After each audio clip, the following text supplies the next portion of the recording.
पंजाब, हरियाणा, हिमाचल और चंडीगढ़ में weekend lockdown लगाया गया है ताकि कोरोना के बढ़ते मामलों पर लगाम लगाई जा सके और लगभग सभी जगह लॉकडाउन का असर देखने को भी मिल रहा है। यह रिपोर्ट देखें।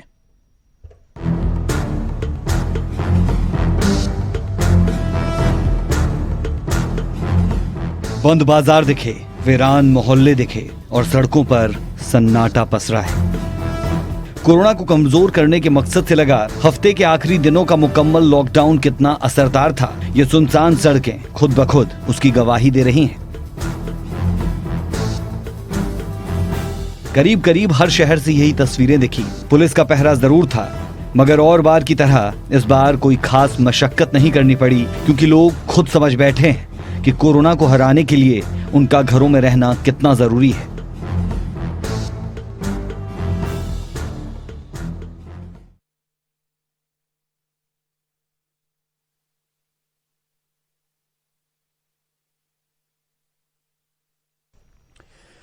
कोरोना हर दिन तांडव मचा रहा है, बावजूद इसके लोग सुधरने का नाम नहीं ले रहे।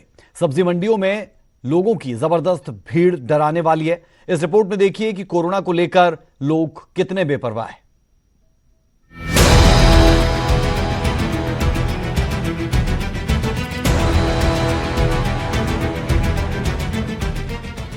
कोरोना पर काबू पाने की तमाम कोशिशों के बीच ये तस्वीर डराने वाली है। न चेहरे पर मास्क और ना ही 2 गज की दूरी। कोरोना से लोग तिल तिल कर दम तोड़ रहे हैं, लेकिन इन्हें किसी की फिक्र नहीं है, ना अपनों की परवाह है और ना ही देश की। 2 तस्वीरें आपके सामने हैं, एक अंबाला की तो दूसरी लुधियाना की। सब्जी मंडी की ये भीड़ मौत को दावत दे रही है। वीकेंड लॉकडाउन के दिन भी भीड़ की ये तस्वीरें डराने वाली है। देख लीजिए कैसे लोग कोरोना को दावत दे रहे हैं। लुधियाना में तो हर दिन कोरोना तांडव मचा रहा है और सब्जी मंडी में लोग कितने बेपरवाह हैं, इसकी तस्वीर भी देख लीजिए। मैं इसलिए मौजूद है लुधियाना शहर के सब्जी मंडी के विच, जिथे दी सवेर दी तस्वीरां तुहानूं दिखाना चाहांगे कि लोग लापरवाह दिखाई दे रहे हैं, लोग मास्क नहीं पा रहे हैं, लोग सोशल डिस्टेंसिंग का ध्यान नहीं रख रहे हैं और लोगों के विच यह लापरवाही किते ना किते मौत का कारण बन सकती है।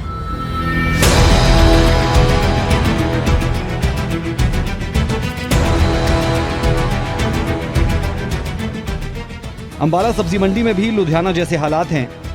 लोगों में ना कोरोना का डर है और ना ही कोई सावधानी बरत रहे हैं।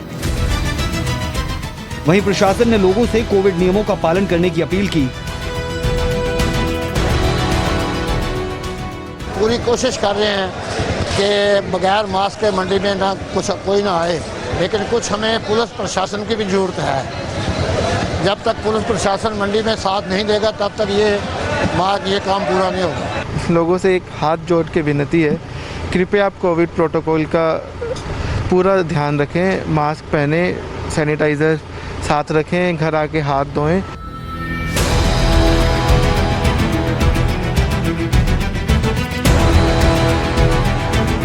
कोरोना पर काबू पाने के लिए वीकेंड लॉकडाउन भी लगाया गया है, लेकिन इसके बावजूद सब्जी मंडियों में इतनी भीड़ जानलेवा साबित हो सकती है। अंबाला से कृष्ण बाली, लुधियाना से रोहित गौड़, न्यूज़ 18।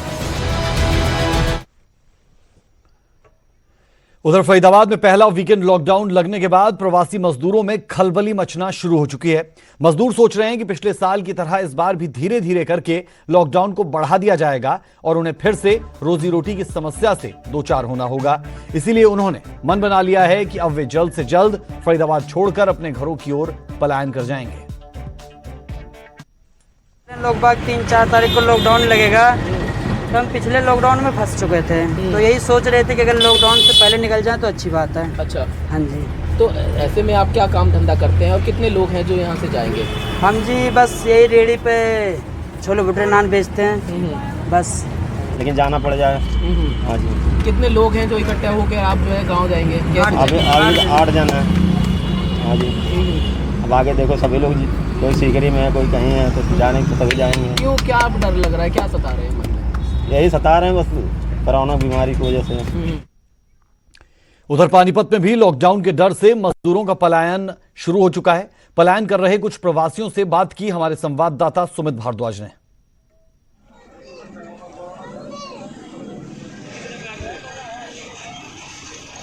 बिहार। क्यों जा रहे हो? रोजगार नहीं है। पानीपत में तो लॉकडाउन नहीं है अभी। पानीपत में लॉकडाउन नहीं है, काम धंधा नहीं चल रहा। तो लॉकडाउन की वजह से ही आप जा रहे हो? हाँ, लॉकडाउन की वजह से जा रहे हैं।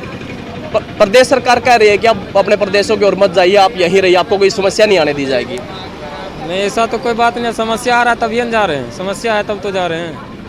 बेगूसराय जिला। क्यों जा रहे हो आप लोग? मंडी काम खत्म हो गया और कोरोना का शिकायत से इसलिए जा रहे हैं घर। यहाँ क्या करें, भूखे मरेंगे। लॉकडाउन के डर की वजह से जा रहे हो? लॉकडाउन के डर की वजह से जा रहे हैं। सरकार कह रही है कि आप मत जाइए, लॉकडाउन नहीं लगेगा पानीपत में। यहाँ क्या करेंगे, हमारे मंडी काम खत्म हो गया, क्या करेंगे सारे बंदे यहाँ क्या खाएंगे अभी जोने के लिए, इसीलिए जा रहे हैं। महामारी के इस दौर में स्वास्थ्य व्यवस्थाएं दम तोड़ती दिखती है। दिल को झकझोर देने वाली तस्वीरें सामने आ रही है पानीपत से, जहां पति अपने पति के प्राणों के लिए हाथ जोड़ती रही, लेकिन व्यवस्था के आगे पति बेबस नजर आया और पत्नी भी बेबस दिखी।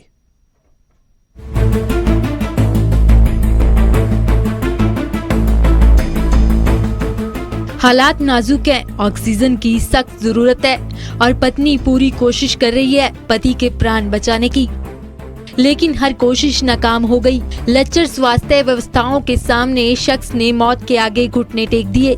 पत्नी की दुआ और दवा किसी का कोई असर नहीं हुआ। बेबस पत्नी हाथ जोड़ती रही, गिड़गिड़ाती रही, अपने पति की जान की भीख मांगती रही, मदद के लिए पुकारती रही। जब कुछ ना हुआ तो ऑक्सीजन पाइप को पकड़कर बैठ गई, शायद उसके पति को सांसें मिल जाएं।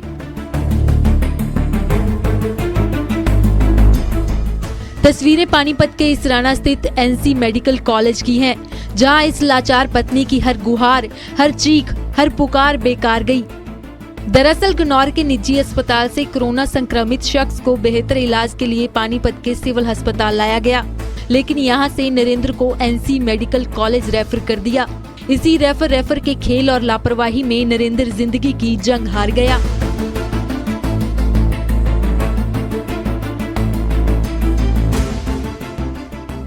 तो ऑक्सीजन वहाँ पर थी नहीं भी, मतलब थी, लेकिन उनका उस पे मार्क्स नहीं था। मैंने पकड़ के अपने हाथ से लगाया। सर अब आप बताओ, ऐसा गरीब इंसान के साथ करेंगे तो हम कैसे करेंगे।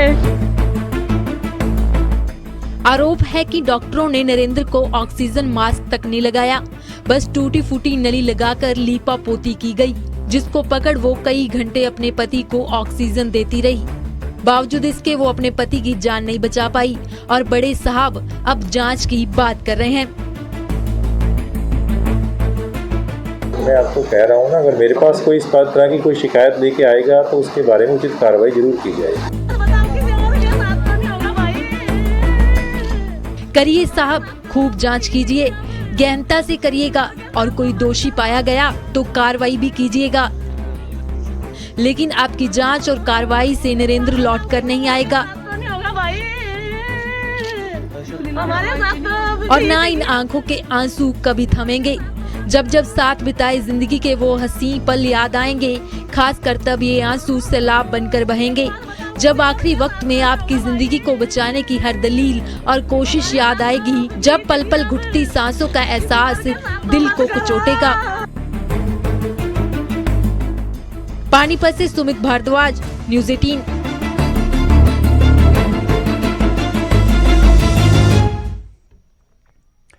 कोरोना महामारी हर सुबह के साथ एक काला अध्याय लिख रही है। ऐसे में जरूरी है कि घर से बाहर कम से कम निकलें और जरूरी हो तभी निकलें। लेकिन सोनीपत में एक दूल्हे को बारात निकालनी भारी पड़ी, क्यों? रिपोर्ट में देखें। दूल्हा भी था, बारात भी, बाराती भी थे और ढोल नगाड़े की थाप भी। लेकिन इस शादी में खास मेहमान बने सोनीपत के एसपी और डीसी। शादी में डीसी और एसपी ने जो स्पेशल अपीयरेंस दी, उसे ना तो कभी दूल्हा भूल पाएगा, ना ही कोई और। दरअसल कोरोना कहर ढा रहा है, लेकिन पहले से जो कार्यक्रम तय है उन्हें भी निभाना जरूरी है। शादी जरूरी है, मगर किस शर्त पर? दूल्हे राजा घोड़ी तो चढ़ गए, पर मास्क पहनना भूल गए, या शादी की रंगत में इस कदर मशगूल हो गए कि मास्क पहनना जरूरी नहीं समझा। बस फिर क्या था, घोड़ी चढ़े दूल्हे पर जैसे ही पुलिस की नजर पड़ी, वो भी बारात में शामिल हो गए और शादी से पहले ही दूल्हे राजा का चालान काट दिया और शगुन के तौर पर जिला प्रशासन ने चालान की रसीद भी थमा दी। हो गया जैसे हम यहीं पर थे विवेकानंद के पास सब आए हुए थे, उन्होंने देखा वे शादी हो रही है यहाँ, जो दूल्हा था वो बगैर मास्क के था, तो इस साहब ने बोला वही मौके पर उसका चलान करो, तब इसका चलान किया हमने 500 रुपये का।